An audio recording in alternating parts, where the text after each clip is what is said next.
Assalamu alaikum wa rahmatullahi wa barakatuh. Muli mutya baganda bange ne banyinaze yonna gye musinzira okutuwuliriza n'okutugoberera.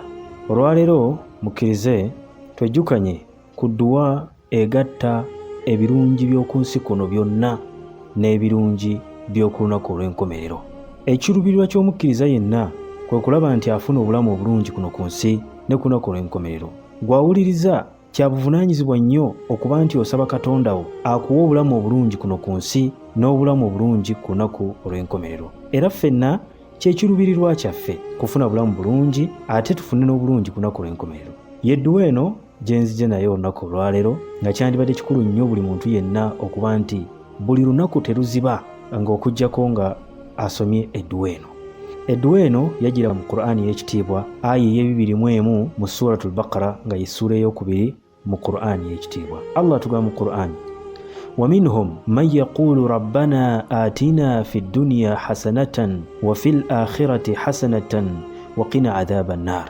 Nti ne mu bantu ne mu bakkiriza mulimu abagamba nti ayi Mukama waffe Allah, tukusaba otuwe ebirungi kuno ku nsi era ne ku lunaku olw'enkomerero otuwe ebirungi era otutaase ebibonyoobonyo n'ebibonerezo eby'omu muliro. Bwe twetegereza aya eyo tulaba ng'edduwa eno yagatta ebirungi byonna era y'emu ku dduwa ezibuna ezigatta buli kirungi kyonna mu bulamu omuntu kye yeetaaga kuno ku nsi ne ku lunaku olw'enkomerero. Tusaba Allah atuwe ebirungi ate atutaase ebibi kuno ku nsi. Era nkakasa kyekiruubirirwa kya buli omu kubanga ebirungi by'oku nsi bigattiramu buli kyonna kye weetaaga mu bulamu bwo obw'oku nsi okulaba nti obulamu bwo bubeera bulungi, nga muno mwe muli okuba ng'oli mulamu toli mulwadde. Ekyokubiri, ennyumba ennungi, ennyumba erabika obulungi buli omu yandigyetaaze. Ekirala, omukyala omulungi oba omwami omulungi, buli omu yeegomba okufuna omwami omulungi n'omukyala omulungi amusanyusa, okufuna omwana omulungi omugonvu akuwuliriza, buli omu kyayayaanira, okufuna riziki ennungi, Allah okugaziyiriza riziki obeere ng'ebyenfuna bibeera bigazi, bw'ogenda okukola bizinesi etambula amagoba ogafuna, okufuna irimu oba okumanya okugasa, okukola emirimu emirungi, okusaala, okusiiba, ebyo byonna omuntu bye yandyetaaze nga bituyambako okuteekawo enkolagana yaffe ne Katonda waffe nga tukyali mu bulamu buno obw'ensi. Era munnange omuntu yandyetaaze ekidduka ekirungi, ofuneyo akamotoka. Buli muntu yandyegombye okubeera bw'atyo, atambuza ebigere yeegomba at least afuneyo akagaali oba afuneyo piki, n'owa piki yeegomba emmotoka. Ebyo ebimu ku birungi by'oku nsi bino, n'okuba tufuna omukwano ogw'abantu be tuwangaala nabo n'ebirungi ebirala bingi. Kati mu dduwa eno gy'osaba nti ayi Allah, nkusaba kuno ku nsi ompe ebirungi, ebimu ku birungi by'oba osaba. Wa amma alhasanata fil akhira, ate ebirungi by'oku lunaku olw'enkomerero, ekirungi ekisooka era ekikira byonna ye jana, okuyingira ejjana. Okuyingira ejjana buli omu kyayayaanira. Tusaala lwa kuyingira ejjana, tweyisa bulungi eri bazadde baffe kuyingira ejjana, tweyisa bulungi eri abantu be tuwangana nabo, twagala ejjana. Ejjana eyina ebintu ebigyetoolodde nga muno mwe muli minzaani, waliyo minzaani ku lunaku olw'enkomerero. Ebyo byonna buli w'osaba nti ayi Allah nkusaba mpa ebirungi ku lunaku olw'enkomerero, oba osaba Allah akwanguyirize minzaani, akwanguyirize siraata kwe tugenda okuyita ffenna tusobole okutuuka mu jjana, era twanguyirize okubalibwa, kubanga muganda wange ampuliriza buli omu kuffe agenda kubalibwa. Omuntu tagenda kujja kigere kye mu bbaliro wagenda okubalibwa okujja ng'abuuziddwa ku bintu bina. Ogenda kubuuzibwa ku buwangaazi bwo, wawangaala okola ki, mu buvubuka bwo wawangaala okola ki, obuuzibwe ku irimu yo, okumanya ku Katonda kwe yakuwa. Tugenda kubuuzibwa ku ssente yaffe, twagifuna tutya era twagisaasaanya tutya. Kati lunaku olw'enkomerero buli w'osaba Allah akuwa ebirungi ku nkomerero oba omusabye akwanguyirize okubalibwa n'ebirungi ebirala bingi. Era n'ogamba nti waqina adhaaba nnar, ayi Allah nkusaba ontaase ebibonerezo by'omuliro. Nga mu mbeera efaanako bweti oba osaba Allah subhanahu wa ta'ala akutaase ebibonerezo by'omuliro obeere wala nabyo. Omuliro gubeera mitala naawe obeere mitala oleme okuguyingira.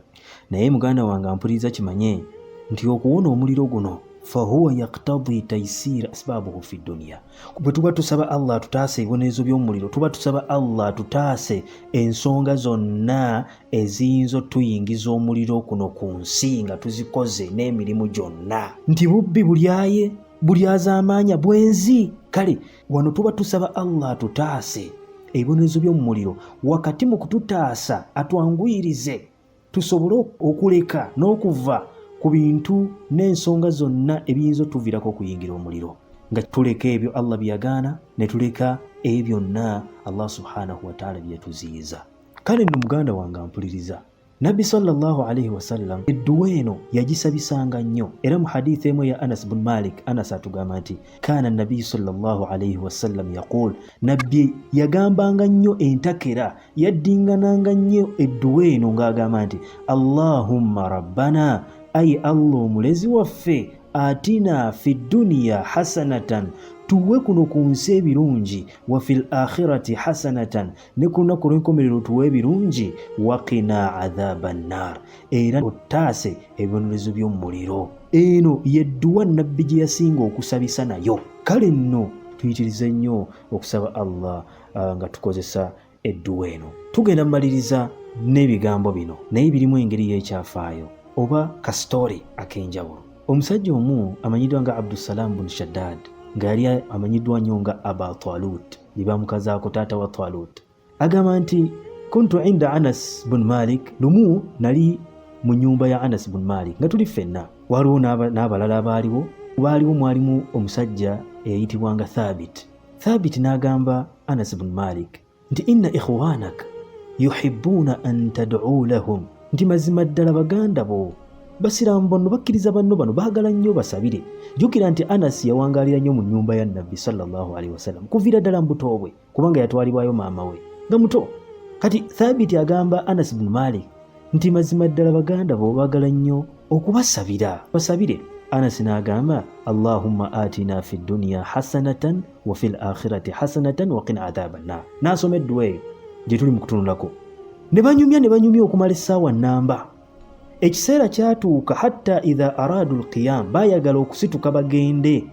Qaala ya aba Hamza, ne bagamba owange gwe Aba Hamza, Anas bin Malik taata Hamza, mazima ddala baganda bo baagala kusituka kugenda, baagala kugenda, fad'u lahum, basabire. Faqaal turiduna an ushaqqiqa lakum al-umur, mwagala Allah subhanahu wa ta'ala abaterereze mu mbeera, abajjirewo ebizibu byonna.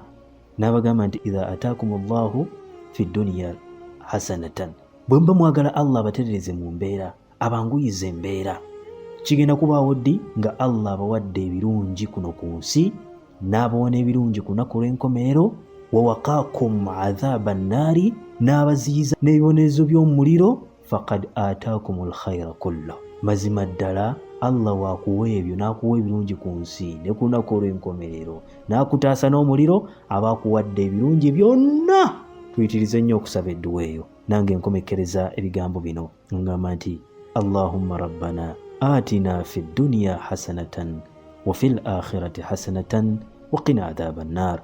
Ayi Allah, tukusaba otuwe ebirungi ku nsi kuno ne ku lunaku olw'enkomerero, tuwe ebirungi era otutaase ebibonerezo eby'omuliro. Assalamu alaikum.